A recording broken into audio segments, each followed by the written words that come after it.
Gupta as. Gupta as है वो Indian architecture culture जो पूरा आर्ट फॉर्म्स हमारे जो डेवलप होता था उसका गोल्डन पीरियड मानते हैं। तो ये टाइम पे काफ़ी स्टेबिलिटी भी थी और प्रॉस्पेरिटी भी थी और गुप्ता किंग्स काफ़ी इनिशिएट भी करते थे। तो यहाँ पे जो मेनली डेवलप्ड होता है आर्किटेक्चर में cave architecture and temple architecture. Sculpture में एक अलग से स्कूल होती है सारनाथ स्कूल ऑफ स्कल्पचर, लेकिन सबसे इम्पोर्टेंट है केव एंड टेम्पल। जैसे कि मैंने बताया केव वहाँ पे इंडिविजुअल था, लेकिन यहाँ पे स्टेट इनिशिएट करता है, तो काफी बड़ा डेवलपमेंट होता है। गुप्ता एज जो गुप्ता किंग्स थे वो ब्राह्मणिकल थे, लेकिन बाकी सारे रिलीजन्स की और काफी टॉलरेंट थे। तो बुद्धिस्ट और जैनिस्ट भी काफी डेवलपमेंट हुआ है, लेकिन हिंदुइज्म का पहले जितना डेवलपमेंट नहीं हुआ था उतना अभी होना स्टार्ट होता है। जो हिंदुइज्म की मेनली 3 डिएटी है, जो रीजन के हिसाब से हम ज्यादा कम उसका इन्फ्लुएंस देखते हैं। विष्णु का इन्फ्लुएंस नॉर्दर्न सेंट्रल इंडिया ये सब एरिया में ज्यादा होता है, जबकि शिवा है वो सदर्न इंडिया में इसका इन्फ्लुएंस ज्यादा होता है। तो ये सारे जो आर्ट फॉर्म्स डेवलप होते हैं, तो ये गॉड का वहाँ पे उसके आर्ट फॉर्म्स में ज्यादा दिखता है इन्फ्लुएंस, जबकि शिवा का है सदर्न इंडिया में ज्यादा दिखता है। और शक्ति यानी कि जो सारी हमारी देवी होती है उसका बंगाल, ईस्ट इंडिया और वेस्ट में मलाबार कोस्ट, केरला, ये सारी जगह पे इन्फ्लुएंस ज्यादा होता है। तो उसके जो आर्ट फॉर्म्स होते हैं वहाँ पे कहीं ना कहीं उसकी ये स्टोरीज वो सबको प्रेजेंट करता है। केव आर्किटेक्चर जो अर्लियर रॉक कट केव्स थी अशोका की, हमने देखा धौली के आसपास, फिर वो बराबर नागा अर्जुनी, वो सारी केव स्टार्ट हुई थी। उसके बाद मतलब वो जो केव्स थी उसमें काफी वुडन मटेरियल भी यूज होता था, तो मतलब अंदर जो कुछ आर्किटेक्चरल डेवलपमेंट होता था वो पेरिश नहीं किया। लेकिन इसके बाद जो सारी केव्स आई उसमें केव्स के अंदर भी टेम्पल्स और सब मिलते हैं, जैसे कि हम इलोरा केव्स में और सब में आगे देखेंगे।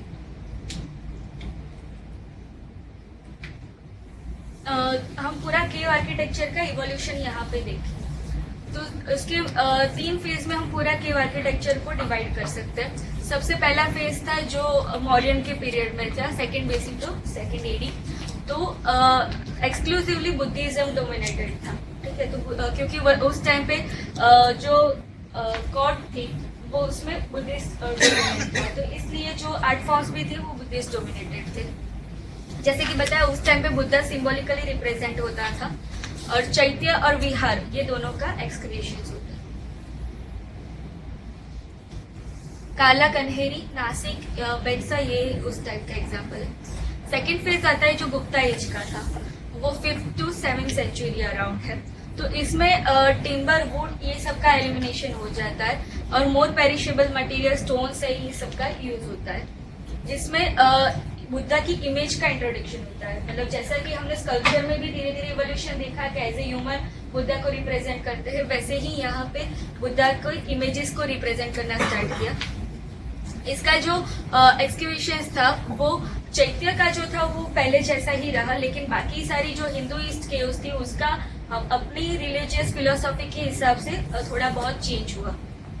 और जो थर्ड फेज थे, last phase 7th to 10th century around, उसमें ज्यादातर हिंदू और जैन केव्स हम देख सकते हैं, और वो हमारी रिचुअल्स के हिसाब से थोड़ा बहुत मॉडिफिकेशन इसमें स्टार्ट। द्रविडियन केव आर्किटेक्चर है वो पूरा इससे अलग है। इसमें जो केव्स है उसको मंडप और रथा ये दोनों पार्ट में डिवाइड करते थे। ये रथ जो बनाते थे वही आगे चल के उनके टेम्पल में कन्वर्ट होता है। उसका जो लास्ट फेज आएगा रथ का, वही द्रविडियन टेम्पल्स का अर्ली फेज होगा, तो इससे काफी रिलेट करता है। जो रथ है वो मोनोलिथिक श्राइन होती है। मोनोलिथिक श्राइन यानी कि एक ही रॉक में से ये पूरा कट करके ऐसा बनाते थे, तो काफी बड़ी साइट्स भी होती थी इनकी। और मंडप है वो ये केव के बाहर ओपन पेविलियन टाइप स्ट्रक्चर होते थे। केव आर्किटेक्चर इंडिया में इतना क्यों ज्यादा मिलता है, क्योंकि इंडिया का जो वेदर है हमारा हॉट और ह्यूमिड वेदर है, तो इसमें केव आर्किटेक्चर ज्यादा ड्यूरेबल रहता है। बाकी सारे जो आर्किटेक्चर्स होते हैं तो वो टाइम के साथ वैनिश कर जाएंगे, लेकिन केव्स में जो रॉक से हम करते हैं, स्टोन से बनाते हैं, तो वो काफ़ी पेरिश करता है। तो इसलिए इंडिया को सुटेबल भी है। और हमारे जो माउंटेन्स है वो काफ़ी रॉकी है, तो उसमें हमें वो स्पेस मिल जाती है, जिसकी वजह से केव आर्किटेक्चर इज मोर सुटेबल। और बुद्धिस्ट और जैन ट्रेडिशन थी जिसमें मॉन्क्स थे, वो कंटिन्यूसली ट्रैवल करते थे। इस वजह से हमारी जरूरत भी थी कि केव्स को ऐसे डेवलप करना। सबसे पहली जो केव्स थी वो भीमबेटका केव्स है। इसमें हमारे स्टोन एज के भी एविडेंस मिलते हैं। तो यहाँ पे पेंटिंग्स मिलते हैं, वो स्टोन एज के हैं, काफी पुराने पेंटिंग्स है।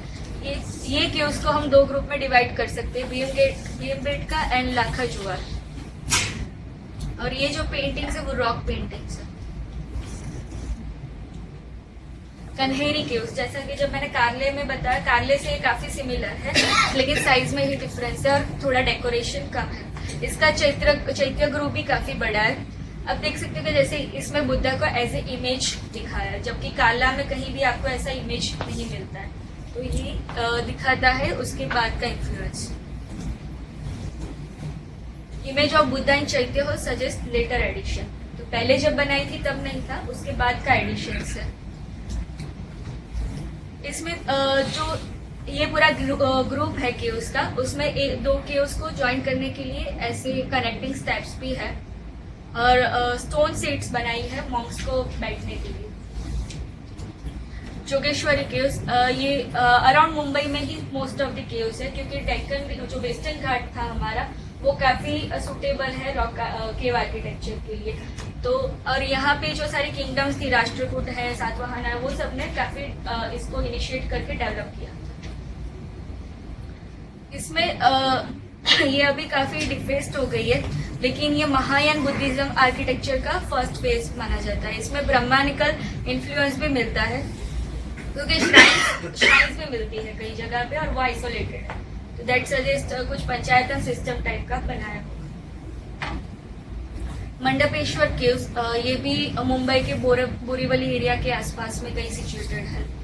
और ये केव्स में जो मंडप है वो और गर्भगृह टाइप का भी स्ट्रक्चर मिलता है।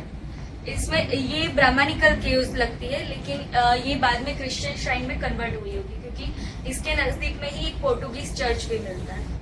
तो this was the site that converted in Christian shrine.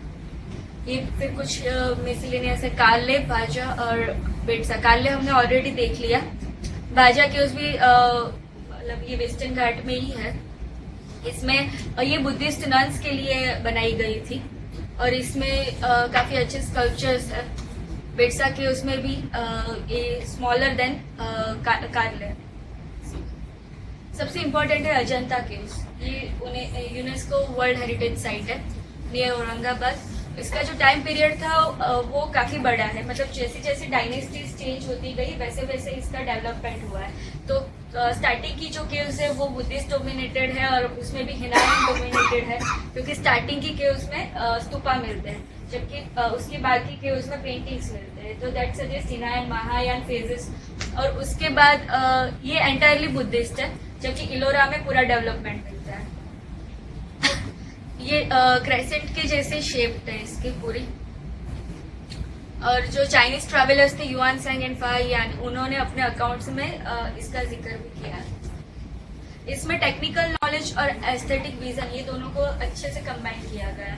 और अजंता इलोरा वैसे हम साथ में बोलते हैं, लेकिन दोनों में बहुत डिफरेंस है। तो अजंता से जो रिलेट करती है, जो उसकी सिमिलैरिटी है वो एलिफेंटा से, और ये सबसे ज्यादा है। इलोरा बहुत ही डिफरेंट है इससे। तो इलोरा और अजंता में कोई भी सिमिलैरिटी नहीं है, एंटायरली बुद्धिस्ट है, जबकि वहां पे तीनों रिलीजन का इन्फ्लुएंस है।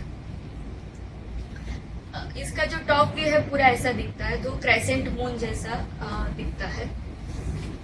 ये इसमें बुद्धिस्ट मोनेस्टिक बिल्डिंग्स थी जो मोनेस्ट्रीज और कॉलेजेस जैसे वर्क करती थी। मतलब ये पूरे जो ग्रुप है उसमें अलग अलग केव्स को अलग अलग तरीके से यूज किया जाता था। मेजोरिटी ऑफ द केव्स है वो विहार है, जबकि जैसे ही मैंने पहले बताया 4 चैत्य है, बाकी सारे विहार है। इसका जो फर्स्ट फेज है वो आप देख सकते हैं इतना सिंपल है, इसमें कोई भी डेकोरेशन नहीं है, कुछ भी नहीं है, जस्ट तो ये हिनायन फेज का है। ये सातवाहना पीरियड अराउंड 230 BC के अराउंड पे ही स्टार्ट हुआ था इसका कंस्ट्रक्शन। तो इसमें कुछ भी डेकोरेटिव फिगर्स नहीं है, सिर्फ स्तूपा है। अगर आपको ये फिगर दिखा देंगे तो यू विल नॉट कॉल दी ये अजंता है, क्योंकि अजंता का हमने जैसे सोचा है बाकी सारे डेवलपमेंट्स। ये सेकेंड फेज है जो वाकाटक पीरियड में डेवलप हुआ था।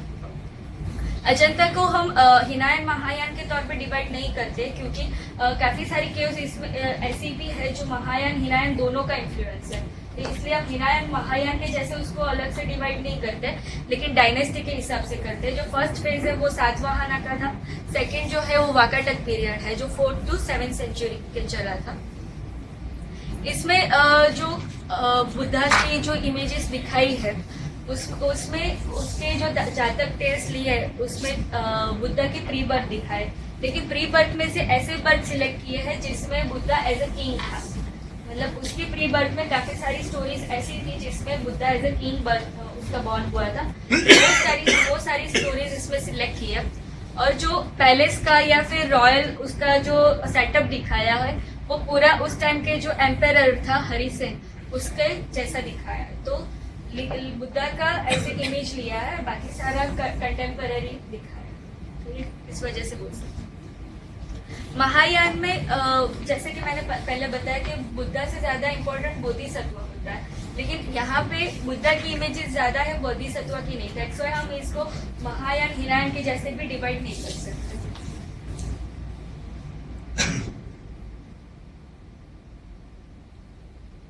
इसमें जो पेंटिंग्स काव की है उसकी टेक्निकलिटी समझते हैं। इसको फ्रेस्को पेंटिंग बोलते हैं। फ्रेस्को पेंटिंग्स वो होते हैं जिसको हम वॉल्स पे करते हैं, तो म्यूरल पेंटिंग्स है। यहाँ पे जितने पेंटिंग्स है वो सारे म्यूरल पेंटिंग्स है। इसमें जो आउटलाइन है वो रेड कलर से करते हैं। इसमें सारे प्राइमरी सेकेंडरी कलर्स इसमें यूज हुए हैं एक्सेप्ट ब्लू। ब्लू यहाँ पे कहीं भी यूज नहीं हुआ है, क्योंकि ब्लू इंडिया में बहुत ही रेयर था।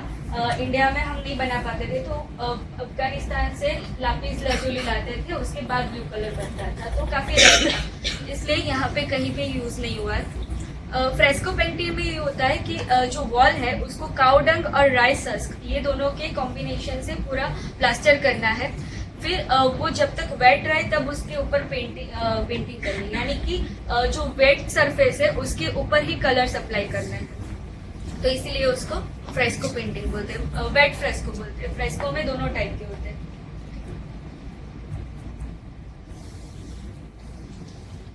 और अजंता और इलोरा में दूसरा डिफरेंस ये था कि अजंता जो जैसे एक्सकेवेट किया था वो जो हमारी हील्स होती है उसके स्लोप साइड नहीं किया था, तो स्लोप साइड नहीं किया था इसलिए जो स्टीप साइड होती है उसमें इतना स्पेस नहीं मिलता कि कोर्टयार्ड बना सके।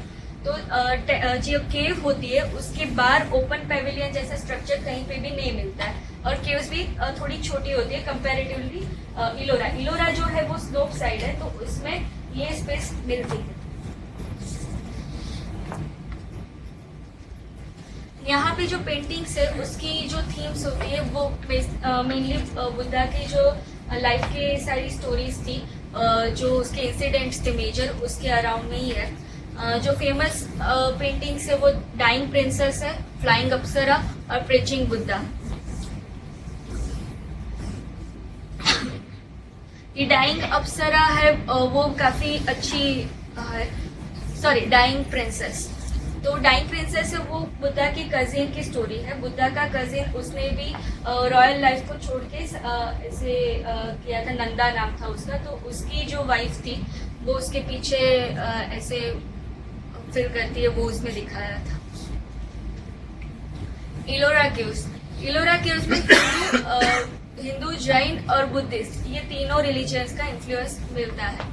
तो ये सारी जो केव्स थी वो कल्चुरी, चालुक्य एंड राष्ट्रकूटा ये तीनों डायनेस्टीज के अंदर धीरे धीरे डेवलप हुई थी। इसका 6th to 9th सेंचुरी के अराउंड में डेवलपमेंट हुआ था। ये भी वर्ल्ड हेरिटेज साइट है।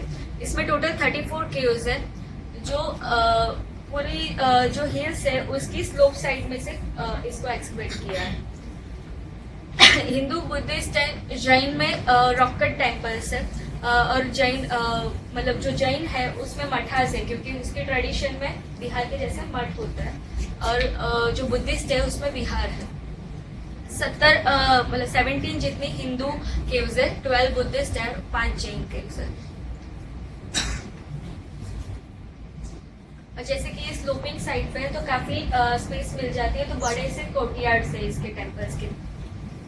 हिंदू केव्स में सबसे इम्पोर्टेंट है कैलाश टेम्पल, केव नंबर 16 में है। तो पहले सब देख लेते हैं, कैलाश टेम्पल हम डिटेल में देख लेते हैं। जो अर्ली केव्स थी हिंदू केव्स में, वो कल्चुरी पीरियड में बनाई गई थी, और उसके बाद की जो केव्स है वो राष्ट्रकूट पीरियड में थी। तो ये इसमें सब कुछ जो हिंदू आर्टिस्ट थे उस सबकी स्किल्स में कॉम्बिनेशन मिलता है। जो कैलाश टेम्पल है मोनोलिथिक स्ट्रक्चर है, ये जो पिक्चर है वो कैलाश टेम्पल का ही है। तो ये पूरा एक स्टोन में से ही काव किया है, तो ये वर्ल्ड का लार्जेस्ट मोनोलिथिक स्ट्रक्चर है। इसको ऐसे एक्सकवेट किया है कि जैसे दूर से देखने पे ये माउंट कैलाश जैसे फीलिंग लाए। तो जब बनाया था तब इसके ऊपर व्हाइट प्लास्टर किया था, तो ज्यादा ऐसा स्नो कवर्ड माउंटेन के जैसा लगे। और इसमें जो पेंटिंग्स है वो सारी भी शिवा की ज्यादा है। One of the grandest monolithic excavation in the world. इसमें साउथ इंडियन स्टाइल के जैसे गोपुरम भी मिलते हैं, मतलब इसका जो गेटवे है वो काफी बड़ा है। जो साउथ इंडियन टेम्पल्स में हम जब देखेंगे तो उसमें गोपुरम होता है, तो वो गेटवे है, लेकिन इतना बड़ा और काफी अच्छे से डेकोरेटेड किया। क्योंकि राष्ट्रकूटा था वो उसका जो एरिया था वो डेक्कन था, तो मतलब साउथ इंडियन इन्फ्लुएंस भी उसकी टेक्निक्स में हम देख सकते हैं, इसलिए यहाँ पे गोपुरम्स इतने अच्छे से करते हैं। फिर इसमें जो स्कल्पचर्स मिलते हैं उसमें रावण जो कैलाश हिलाता है वो सारे स्कल्पचर्स काफी इम्पोर्टेंट है। और ये जो विरूपाक्षा टेम्पल है पट्टाडकल में साउथ इंडिया में, जो काफी इम्पोर्टेंट है द्रविडियन टेम्पल्स के एग्जाम्पल में, उसका इन्फ्लुएंस यहाँ पे देख सकते हैं। अगर दोनों को हम आर्किटेक्चरली कंपेयर करें तो काफी सिमिलरिटी है। दूसरी जो हिंदू केव्स है उसमें दशावतार केव्स काफी इम्पोर्टेंट है, उसमें विष्णु के सारे 10 अवतार दिखाए हैं। इसमें भी ओपन कोर्ट है with a free standing monolithic मंडप, तो मंडप का कंसेप्ट भी काफी साउथ इंडियन इन्फ्लुएंस सजेस्ट करता है।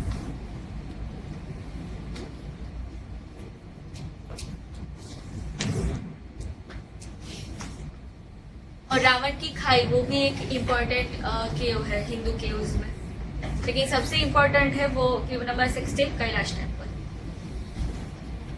बुद्धिस्ट केव्स, इसमें हम देख सकते हैं कि बुद्धा प्रीचिंग बुद्धा का ऐसे इमेज भी है, लेकिन ये जो इमेज है ये बुद्धा का नहीं, ये विश्वकर्मा का है।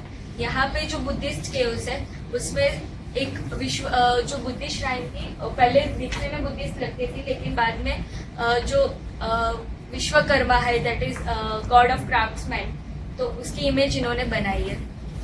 तो यहाँ पे बुद्धिस्ट, और इसके पीछे बोधि ट्री का उन्होंने इमेज बनाई है, तो ये इम्पोर्टेंट। जैन केव्स 5 केव्स है और सारी दिगंबरा सेक्ट से बिलोंग करती है, क्योंकि जो दिगंबरा सेक्ट की सिंप्लिसिटी है वो केव्स में हम देख सकते हैं। और ये केव्स की इम्पोर्टेंट बात ये है कि इसमें एक प्लेस है जिसको संवत्सरना बोलते हैं, तो वो जैन फिलोसॉफी में या जैन रिलीजन में काफी इम्पोर्टेंट होता है, क्योंकि जब तीर्थंकर है वो ओमनीसाइंट हो जाता है, यानी कि एनलाइटेड हो जाता है, उसके बाद जो वो सरमन करता है उसको संवत्सरना बोलते हैं। तो जब तीर्थंकरा वो प्रीच कर रहे हैं ऐसी कल्चर्स बनाए तो वो ये सजेस्ट करते हैं, तो इसलिए जैन रिलीजन के काफी इम्पोर्टेंट प्लेस है। इसमें जो 2 इम्पोर्टेंट है वो इंदिरा सभा है, जगन्नाथ सभा। इंदिरा सभा पहले इसलिए बोला गया था कि सबसे पहले जब ये एक्सकेवेट हुई थी साइट, तो ये जो था इसके डेकोरेशन से और इस सब से वो इंदिरा जैसा फील हुआ, इसलिए उसको नाम इंदिरा सभा दे दिया। लेकिन जैसे फर्दर एक्सकेवेशन हुआ तो ऊपर यक्षिणी और ये सब का भी तीर्थंकर का मिला, तो बाद में ये प्रूव हो गया कि ये जैन केव है, तो इसलिए फिर इंदिरा सभा नाम है, लेकिन इंदिरा का कुछ भी उसमें नहीं है। यक्ष मिलता है ये माटंगा जो उनके तीर्थंकर से रिलेट कर रहा है। ये जैन केव है ऐसा प्रूव होता है। ये 2 स्टोरीड है और ऊपर है वो सारे 24 तीर्थंकर जो इनके हैं, 24 तीर्थंकर, उन सबके स्कल्पचर्स हैं। और पार्श्वनाथ का रॉकेट स्टैच्यू। जूनागढ़ केव्स जो गुजरात में है, ऊपरकोट, तो वो भी एक इम्पोर्टेंट आर्किटेक्चरल डेवलपमेंट था। ये बुद्धिस्ट साइट है क्योंकि वहाँ पे हम देख सकते हैं कि अशोक का काफ़ी इन्फ्लुएंस था। वहाँ पे एडिक्स भी मिलते हैं, तो ये भी उस टाइम पीरियड की है। इसमें एक अपर चैम्बर है और एक लोअर चैम्बर है और दोनों को कनेक्ट करती हुई एक ऐसे स्टेयर्स है। और उसके जो पिलर्स है वो रिचली कार्व्ड है। तो अभी तो ये इतनी अच्छे से रही नहीं है, लेकिन उसकी जो पिलर्स है वो काफ़ी इम्पोर्टेंट है। बाग केव्स, ये एमपी के पास जो बाग रिवर है एमपी में, उसके पास में ये केव्स है। ये भी 6th सेंचुरी अराउंड है। ये अजंता केव्स से काफी सिमिलर है इन सारे एस्पेक्ट्स में। तो अजंता से उसके पेंटिंग्स, उसकी जो टेक्निकलिटी है वो सब कुछ सिमिलर है। तो अगर प्रीलिम्स में क्वेश्चन आता है कि अजंता से मतलब ये आ चुका है, तो अभी तो नहीं आएगा, बट ये आंसर था, बाग था। ये सैंडस्टोन केव्स है। इसमें फ्रेस्को पेंटिंग्स काफी अच्छे हैं और sculptured stone work. Elephanta caves, ये मुंबई के पास मिली थी। जब ये केव्स एक्सकेवेट हुई फर्स्ट टाइम, तो उसके बाहर एक एलिफेंट का बड़ा सा स्कल्पचर था। दैट्स वाई इसको एलिफेंटा, ये आइलैंड का नाम भी एलिफेंटा दिया है बाद में। तो ये भी वर्ल्ड हेरिटेज साइट है और इसमें हिंदू और बुद्धिस्ट दोनों केव्स मिलते हैं। इसके राइट साइड पे बुद्धिस्ट है और लेफ्ट साइड पे हिंदुइज्म के केव्स है। ऐसा कुछ हिंदू केव्स में मेनली रॉकेट स्टोन स्कल्पचर्स है जो शिवा को रिप्रेजेंट करते हैं, और बुद्धिस्ट में विहार और चैत्य है। जैसे कि मैंने बताया, इलोरा से काफी रिलेट करता है। तो इलोरा का जैसे कैलाश टेम्पल है, वैसे ही इसमें कुछ ऐसे शिवा के सारे स्कल्पचर्स मिलते हैं। इसमें सबसे इम्पोर्टेंट ये त्रिमूर्ति, जो बुद्धिस्ट जो हिंदुइज्म की ट्रेडिशन में हम जनरेटर, ऑपरेटर, डिस्ट्रॉयर से बोलते हैं, जो विष्णु, ब्रह्मा और शिव, ये तीनों को हम दिखाते हैं। तो ये फिगर ये सजेस्ट करती है। और सारी केव्स है जो ये टाइम पे डेवलप्ड हुई थी। इसमें नासिक केव्स जो हमने ऑलरेडी देख ली, पांडुलेनी केव्स है। फिर उंडावली केव्स है, वो विजयवाड़ा के पास है, आंध्र प्रदेश के अराउंड में। तो वो काफी एक प्रोमिनेंट था क्योंकि ये रीजन में 2-3 केव्स बहुत अच्छे से डेवलप्ड हुई थी। तो एक एग्जांपल वहाँ का है। इसमें ये विष्णु का जो स्टैच्यू है ऐसा, ये ग्रेनाइट से स्कल्प किया है, तो वो काफी इम्पोर्टेंट है। जो विष्णु सोते हुए विष्णु का जो स्कल्पचर होता है वो है, तो उसका पॉलिशिंग आज भी काफी अच्छा है, तो इसलिए वो इम्पोर्टेंट है। फिर उदयगिरी केव्स है, वो भी उसमें इंस्क्रिप्शंस और डॉक्यूमेंट्स की वजह से काफी इम्पोर्टेंट है। खारवेल के टाइम पे बनाई गई थी। और एलिडीपट्टम केव्स है, वो जैन केव्स के हिसाब से काफी इम्पोर्टेंट है क्योंकि जैन फिलोसॉफी में जो कायोत्सर्ग और साले खाना, यानी कि फास्ट अंटिल डेथ, वो सारे जो मॉन्क्स करते थे वो ये केव्स में ज्यादातर करते थे। तो ये केव्स जैन मॉन्क्स के लिए काफी रिलीजियस एस्पेक्ट से इम्पोर्टेंट है। और इसमें इंस्क्रिप्शंस भी है जो ब्राह्मी स्क्रिप्ट में तमिल लैंग्वेज